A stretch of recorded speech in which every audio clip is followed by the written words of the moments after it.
প্রকৃতির অপার সৌন্দর্যের মাঝে যদি কখনো নিজেকে হারিয়ে ফেলতে চান তাহলে সূর্যমুখী বাগান হতে পারে আপনার আদর্শ গন্তব্য।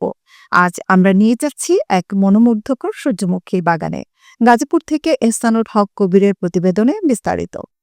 গাজীপুর জেলার শ্রীপুর উপজেলার বর্মী ইউনিয়নের কায়েতপাড়া গ্রামে চোখ জোড়ানো এক সূর্যমুখী বাগান গড়ে তুলেছেন কৃষক কবির হোসেন। চারদিকে বিস্তীর্ণ মাঠ জুড়ে হলুদ ফুলের সমারোহ, সূর্যের দিকে মুখ তুলে থাকা অসংখ্য সূর্যমুখী যেন প্রকৃতির এই স্বর্ণালী সৌন্দর্য উপহার দিয়েছে এই গ্রামকে। প্রায় 4 বিঘা জমিতে কবির হোসেন এই সূর্যমুখী বাগান গড়ে তুলেছেন। শুরুতে অনেক চ্যালেঞ্জ থাকলেও ধীরে ধীরে তিনি সফলতা পাচ্ছেন। তিনি জানান, সূর্যমুখী চাষ লাভজনক এবং তুলনামূলকভাবে কম খরচে ভালো ফলন পাওয়া যায়। আমি চেষ্টা করছি যে ভিন্ন ধরনের কোনো কিছু করা যায় কিনা। ফসলের ক্ষেত্রে ধরেন আমরা তো সবসময় ধান চাষ করি বা অন্যান্য ফসল চাষ করি। সেক্ষেত্রে আমার মাথার মধ্যে 2 থেকে 3 বছর আগে একটা আইডিয়া আসছে যে আমি ধানের পরিবর্তে কি চাষ করা যায়। সেই ক্ষেত্রে আমি সূর্যমুখী ফুলের দিকে চেষ্টা করছি যে এর থেকে যেহেতু বীজ হয়, বীজটা আবার আমাদের তেলের যে একটা যোগান সেটা দেয়। তো সেক্ষেত্রে থেকেই চিন্তা ভাবনা যে সূর্যমুখী ফুল চাষ করলে হয়তো তেলে বাংলাদেশের যে তেলের যে একটা হাহাকার আছে ওইটা থেকেও কিছুটা যোগান দেওয়া যায়।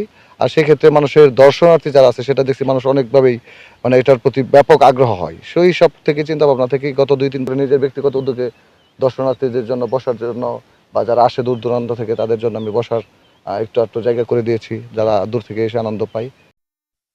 প্রাকৃতিক সৌন্দর্যে ভরপুর এই বাগান এখন পর্যটকদের আকর্ষণের কেন্দ্রবিন্দু হয়ে উঠেছে। স্থানীয়রা ছাড়াও দূর দূরান্ত থেকে দর্শনার্থীরা আসছেন এই হলুদ ফুলের সৌন্দর্য দেখতে।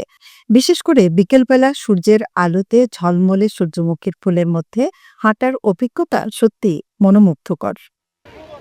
ঘুরতে এসে অনেক ভালো লাগছে, দেখে অনেক সুন্দর দেখা যেতেছে, চারদিক অনেক সুন্দর, সবুজে ঘেরা, হলুদ ফুল, সূর্যমুখী।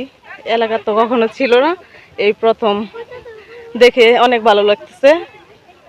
অনেক জনগণের সমাগম, সবাই আসতেছে, দেখতেছে, ভালো লাগতেছে। এখানে ঘুরতে এসে আমার অনেক ভালো লাগতেছে। এখানে সূর্যমুখী ফুল অনেক সুন্দর। সূর্যমুখী ফুল থেকে তেল উৎপাদন করা হয়, যা দেশের খাদ্য শিল্পের জন্য গুরুত্বপূর্ণ। পাশাপাশি এর চাষ মধু উৎপাদনেও সহায়ক ভূমিকা রাখে। কৃষক কবির হোসেন জানান, সরকারি সহায়তা পেলে তিনি আরও বড় পরিসরে চাষ সম্প্রসারণ করতে চান। স্থানীয় কৃষি বিভাগ থেকে জানা হয়েছে, সূর্যমুখী চাষের জন্য কৃষকদের প্রশিক্ষণ ও প্রণোদনা দেওয়া হচ্ছে। এটি শুধু সৌন্দর্যের জন্য নয়, কৃষকদের জন্য লাভজনক একটি ফসল হিসেবে প্রতিষ্ঠিত হতে পারে। শ্রীপুরের কায়েতপাড়ায় এই সূর্যমুখী বাগান এখন সৌন্দর্য ও সম্ভাবনার এক নতুন দিগন্ত খুলে দিয়েছে। প্রকৃতি আর কৃষির অপূর্ব মেলবন্ধন এই বাগান যে আরও অনেক সম্ভাবনা সৃষ্টি করবে তা বলাই যায়। প্রকৃতির এই রঙিন রাজ্য শুধু চোখে নয়, মনকেও ভরে দেয় প্রশান্তিতে। যদি এক ঝলক সূর্যের হাসি দেখতে চান তাহলে চলে আসতে পারেন সূর্যমুখীর এই অনন্য বাগানে। এহসানুল হক কবির, মুভি বাংলা টেলিভিশন, গাজীপুর।